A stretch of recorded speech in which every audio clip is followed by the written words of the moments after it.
ఫిబ్రవరి 14న జరిగే అధిక జన మహాసంకల్ప సభకు లక్షలాదిగా తరలిరండి. స్థలం Bible mission grounds, Nagarjuna university ఎదురుగా, గుంటూరు. తడ నుంచి తుని వరకు ఐక్యత విజయ పదం పేరుతో 2729 కిలోమీటర్లు పాదయాత్ర చేసిన రిటైర్డ్ ఐఏఎస్ అధికారి విజయ్ కుమార్ ప్రస్తుతం మనతో ఉన్నారు. భారీ బహిరంగ సభ రేపు ఏర్పాటు చేయబోతున్నారు. పాదయాత్ర ద్వారా అనేక సమస్యలు, పేద వర్గాలు ఎదుర్కొన్న అనేక సమస్యలు ఆయన పరిశీలించారు. రేపు దానికి సంబంధించి ఒక కీలక ప్రకటన కూడా చేయబోతున్నట్టు తెలుస్తుంది. ప్రస్తుతం విజయ్ కుమార్ మనతో మాట్లాడతారు.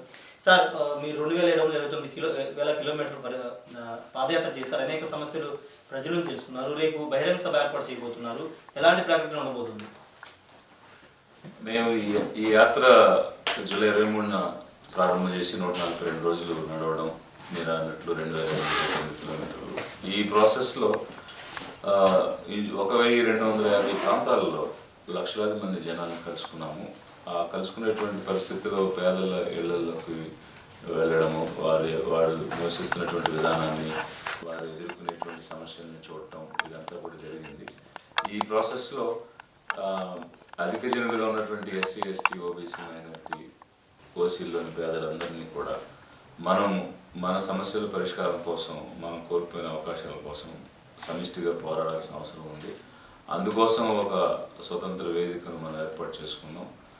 ఆ పిలుపుకి మీరు స్పందించి రావాలి అని గ్రామాన నడిచి వెళ్ళినప్పుడు చెప్పినటువంటి మాటలు. అందులో భాగంగా రేపు సాయంత్రం 4 గంటలకి 14వ తేదీ నాగార్జున యూనివర్సిటీ ఎదురుగా ఉన్నటువంటి బైబిల్ మిషన్ ప్రాంగణంలో ఈ అధిక జన మహాసంకల్ప సభను ఏర్పాటు చేసుకోవడం జరిగింది. ఈ సభలో పేద ప్రజల యొక్క ఆకాంక్షలు ఏ విధంగా ఉన్నాయి, వారు ఏం కోరుకున్నారు, వాటన్నిటినీ సాధించే దిశగా మనం ఎలా ముందుకు అడుగులు వేయాలి అన్న విషయాలపై ఒక కార్యాచరణ, ఒక ముందడుగు అనేది ఉంటుంది. అంటే కొత్త పార్టీ ఏమైనా ప్రకటించబోతున్నారా? మీరు ఆల్రెడీ పార్టీ ప్రకటిస్తారని ఒక ప్రచారం రాజకీయ వర్గాలు జరుగుతున్న నేపథ్యంలో రేపు పార్టీ అనౌన్స్మెంట్ ఏమైనా ఉండే అవకాశం ఉందా? అంటే ఆ రకమైన సూచనలు అయితే పేద ప్రజల నుంచి వచ్చాయి. ఎందువల్లంటే చట్టసభలో పేదల గొంతు వినిపించాలి, వారి తరఫున ప్రశ్నించాలి, వారి కోసం నినదించి మాట్లాడాలి. అందుకు అదొక మంచి వేదికగా మనం ఉపయోగించుకోవాలనేటువంటి సూచన అయితే వచ్చింది. దాన్ని దృష్టిలో పెట్టుకుని ఒక స్వేచ్ఛ, స్వతంత్రం కలిగినటువంటి విధానంలో ఈ పేదల తరపున నిలబడి మాట్లాడటానికి, ఈరోజు పేదరికంలో వీరందరూ ఉండటానికి ప్రధాన కారణం ఈ ఆధిపత్య వర్గాలు కానీ, పెత్తందారులు కానీ వారిని ఎదగనీయకుండా, ఉన్న చోట నుంచి ముందుకు సాగనీయకుండా ఉన్న పరిస్థితిలో ఒక స్వతంత్రత కలిగిన విధానంలో వెళితేనే ఈ పేదల తరపున మాట్లాడగలుగుతాము. అందుకోసం అధిక జనుల ఆకాంక్షల మేరకు ఏ విధంగా ముందుకు వెళ్ళాలనేది రేపు ఒక కీలకమైన నిర్ణయం తీసుకునే అవకాశం అయితే ఉంది. సరే, అంటే ఒకవేళ మీరు పార్టీ అనౌన్స్ చేస్తే కనుక ప్రత్యేకత ఏముంటుంది? ఇప్పుడు చాలా ప్రాంతీయ పార్టీలు ఉన్నాయి, చాలా పార్టీలు వస్తూ ఉన్న నేపథ్యంలో ఇలాంటి సిచ్యువేషన్లో ఒకవేళ మీరు పార్టీ అనౌన్స్ చేయాలనుకుంటే కనుక మీ వైపు, మీ పార్టీ వైపు ఎందుకు మొగ్గు చూపాలి అనే ఆ మాటకు మీరేం సమాధానం చెప్తారు? అంటే అలాంటి నిర్ణయం తీసుకుంటే తప్పకుండా ఈ అధిక జనులుగా ఉన్న SC, ST, OBC, minority, OC పేదలు ఈ వైపు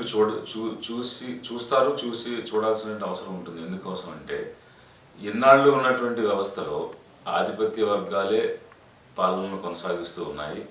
76 సంవత్సరాలు స్వాతంత్ర భారతదేశంలో ఎన్నో అవకాశాలు, లక్షల కోట్ల నిధులతో వచ్చిన బడ్జెట్స్ ఈరోజు ఎక్కడ చూసినా కూడా దుర్భరమైనటువంటి పేదరికం విలయతాండవం చేస్తూ ఉంది. మరి ఒక నిర్దిష్టమైనటువంటి ప్రణాళికతో పటిష్టమైన చర్యలు తీసుకోలేదు కాబట్టే ఈ పేదరికం అనేటువంటిది కొనసాగుతున్నది. ఈ పేదరికం కొనసాగాలి అన్నదే ఈ ఆధిపత్య వర్గాల యొక్క ఆలోచన. అది ఒక రకమైనటువంటి కుట్ర. అందువల్లే వారికి ఏదో చిన్న చిన్న అవకాశాలు ఇస్తున్నారు, తాత్కాలికంగా ఉపశమనం కలిగించడానికి ప్రయత్నం చేస్తున్నారు. ఆ ఉపశమనం ద్వారా ఎంతో చేశాము అని చెప్పడానికి ఒక ప్రయత్నం చేస్తున్నారు. కానీ ఎక్కడ ఉన్నవారు అక్కడే ఉన్నారు. ఒక ఇంచు కూడా ముందుకు కదిలినటువంటి పరిస్థితి లేదు. వారికి ఆదాయ కల్పన లేకపోతే, ఆదాయ వనరులు లేకపోతే, చేతికి ఆదాయం అందే అవకాశాలు ఇవ్వకపోతే వారు ఏ విధంగానూ పేదరికం నుంచి బయటకు రాలేరు. మేము మాట్లాడుతున్నది ఏమిటంటే ఆస్తులు ఇవ్వాలి, భూములు ఇవ్వాలి, ఉద్యోగం ఇవ్వాలి, ఉపాధిని ఇవ్వాలి. వారు సంపాదించుకునే మార్గాలు వారికి అందుబాటులోకి రావాలి. సంపద రావాలి, వనరులు రావాలి. ఇవి లేకుండా వారు పేదరికం నుంచి బయటకు రాలేరు. కాబట్టి ఆ సిద్ధాంతపరంగా మేము పనిచేస్తున్నాం. కాబట్టి నిజంగా విముక్తి కలగాలి, మనం ఈ స్థితిలో నుంచి మారాలి అనుకునే పేదలు తప్పకుండా, పేదరికం అనుభవిస్తున్నవారు తప్పకుండా ఈ వేదికకు రావడం, ఈ వేదికలో భాగస్వాములు అవ్వడం, ఒక సమిష్టి తత్వంతో సంఘటితంగా ముందుకు వెళ్ళడం, తద్వారా విజయం సాధించడం అన్నది మా ఆలోచన. కాబట్టి ఈ సిద్ధాంతానికి తప్పకుండా పేద ప్రజలు ముందుకు వస్తారని మేము భావిస్తూ ఉన్నాము. అంటే పేదరిక నిర్మూలన అనేది కాన్సెప్ట్తోనే ముఖ్యమంత్రి జగన్మోహన్ రెడ్డి ఇప్పుడు సంక్షేమ పథకాలు అందిస్తున్నామని చెప్తున్నారు. స్వాతంత్రం వచ్చిన తర్వాత ఏ రాష్ట్రంలో చేయనటువంటి సంక్షేమాలు అంటే ఎస్సీ ఎస్టీ బీసీ మైనార్టీలకు సంక్షేమ విషయంలో కానీ రాజకీయంగా కానీ అనేక పదవులు ఇచ్చామని చెప్తున్నారు. మరి ఏ ముఖ్యమంత్రి చేయలేదని చెప్తున్నారు. ఇప్పుడు పేదరిక నిర్మూలన మీరు కూడా అంటూ ఉన్నారు. ఆల్రెడీ మేము పేదరిక నిర్మూలన చేస్తున్నామని మరోసారి అవకాశం ఇవ్వమని ముఖ్యమంత్రి అడుగుతున్న నేపథ్యంలో మీరు కొత్తగా ఏం చేయాలనుకుంటున్నారు? ఇప్పుడు అసలు పేదలు పేదరికం నుండి విముక్తి చెందడానికి కావలసిన మార్గాలు అయితే ఏమీ చేయలేదు.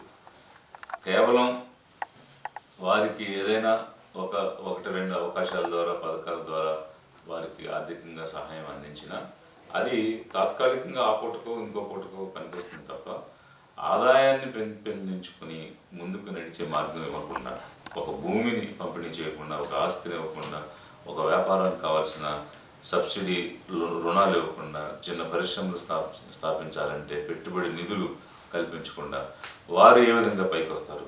కాబట్టి ఎవరికి తోచిన రీతిలో వారు మాట్లాడవచ్చు. దాని గురించి నేను ఏ రకమైనటువంటి ప్రస్తావన చేయను. కానీ బట్ పేదలుగా ఏం కోరుకుంటున్నారు, వారికి ఏమి ఇవ్వాలన్న విషయంలో అత్యధిక జనులుగా ఉన్న వారికి కావలసినటువంటి ఆదాయ మార్గాలు ఇవ్వాలి. అవైతే ఎక్కడ కూడా జరగలేదు, చేయలేదు కాబట్టే 70% పైన పేదలుగా ఈరోజు జీవిస్తున్నారు. కనీసం నివసించడానికి ఇల్లు లేదు. ఒక్కొక్క గదిలో 2, 3, 4, 5 కాపురాలు కూడా చేసిన గ్రామాలు నేను చూశాను. ఆ ఇళ్లలోకి వెళ్ళి చూశాను. అందరూ తల్లులు పిల్లలు అందరూ ఒకే చోట పడుకుని ఒకే చోట వండుకుని తినేటువంటి పరిస్థితి ఉంది. కాబట్టి ఖచ్చితంగా వీరికి మన బడ్జెట్లో ఉన్న నిధులు వెచ్చించాలి, వారి కోసం ఖర్చు చేయాలి, వారి ఉన్నతి కోసం ఆ నిధుల్ని కేటాయించి జరగాల్సిన అవసరం ఉంది. అందుకోసమే మేము ఈ ప్రయత్నం చేస్తున్నాం. అంటే ఎస్సీలకు సంబంధించినటువంటి అంశాలకు సంబంధించి గతంలో చేయనటువంటి చాలా పథకాలు చేస్తామని చెప్తున్నారు, చాలా లబ్ధి వాళ్ళకి చేసామని చెప్తున్నారు. మీరేం చెప్తారు? అంటే ఎస్సీలకి ప్రభుత్వం ఏం చేయలేదని చెప్పాలనుకుంటున్నారు. అంటే ఎస్సీ ఎస్టీలకు అనేక రకమైనటువంటి అవకాశాలు రాజ్యాంగంలో 16వ ఆర్టికల్ దగ్గర నుంచి ఈ స్వతంత్రం వచ్చినాక ఏర్పడిన ప్రభుత్వాలు చేస్తూ వచ్చాయి. ఆ క్రమంలో మొదటి రోజుల్లో భూముల పంపిణీ కూడా జరిగింది. కానీ అది కేవలం 5-6% వరకే పరిమితమైంది. అది కూడా ఈరోజు వారి చేతిలో లేదు. ఆధిపత్య వర్గాలు దౌర్జన్యంగా రాక్కున్నాయి. అలా ఒక పటిష్టమైనటువంటి చర్యలు జరగాలి. ఈరోజు ఉన్న కార్యక్రమాలు కూడా పోయినాయి అనేటువంటిది మేము యాత్రలో వెళ్ళినప్పుడు ప్రతి ఊరి నుంచి కూడా మాకు విద్యకు సంబంధించినవి తీసేశారు, బెస్ట్ బాయ్స్ స్కూల్ సంబంధించినవి తీసేశారు, వచ్చే స్కాలర్షిప్స్ ఆగిపోయినాయి, విదేశీ విద్య ఆగిపోయింది. ఇలా అనేక రకమైనటువంటి విషయాలు లిస్టు ఎస్సీ ఎస్టీలు గ్రామాలకు వెళ్ళినప్పుడు చెప్పడం జరుగుతుంది. సో అందువల్ల నలుగురికి ఇచ్చినటువంటి వాటితో సమానంగా ఇచ్చిన అవకాశాలు ఉండొచ్చేమో కానీ ప్రత్యేకంగా ఎస్సీలకు ఎస్టీలకు ఓబీసీల కోసం మైనార్టీల కోసం చేసినటువంటిది అయితే ఏమీ లేదనేది గ్రామాల్లో ప్రజలు చూపిస్తున్నటువంటి ఫీడ్బ్యాక్. మరి అలాంటి పరిస్థితిలో మరి వారి కోసం ప్రత్యేకంగా చేయాల్సిన అవసరం ఉంది. అలాంటి ప్రత్యేక కార్యక్రమాలు మేము చేపడతాము. ఆ విధంగా వారి అభ్యున్నతి కోసం పాటుపడాలనేటువంటిదే మా లక్ష్యం. సరే, అంటే ఇప్పటికీ ముఖ్యమంత్రి వైసీపీ నుంచి కానీ తెలుగుదేశం పార్టీ నుంచి కానీ దళితులకి చాలా కార్యక్రమాలు చేస్తామని, లేకపోతే పేద వర్గాలకు చాలా చేస్తామని చెప్తుంది. అంటే ఇప్పుడు వాళ్ళని కాదని మిమ్మల్ని బిలీవ్ చేయాలంటే మీరు ఏం చెప్తారు ప్రజలకి? ఇప్పుడు నేను మాట్లాడుతున్నటువంటిది ఏంటంటే ఏదైనా ఒక శాశ్వతమైన పరిష్కారం ఇవ్వాలి. వీరిని నిరంతరం పేదరికంలోనే ఉంచి పెంచి పోషించి నిరంతరం మన మీద ఆధారపడి మనం ఆశ్రయం పొందే వ్యక్తులుగానే చూస్తూ ఉంచుకుంటూ ఉంటే ఇది పెర్పెచువల్గా అంటే నిరంతరంగా పేదరికం కొనసాగుతుంది.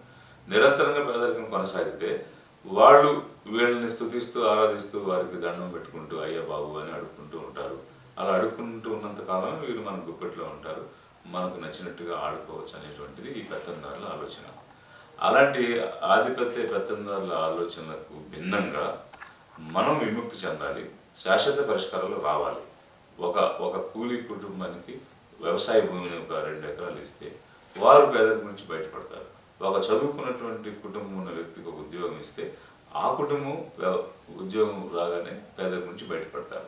అలా ఇప్పటి వరకు ఎవరైనా ఈ వర్గాల నుంచి పేదరికం నుంచి బయటపడ్డారంటే ఇలాంటి ఒక శాశ్వతమైన పరిష్కారం దొరికిన వాళ్ళే బయటపడ్డారు. అది 10% కూడా లేదు ఈరోజు.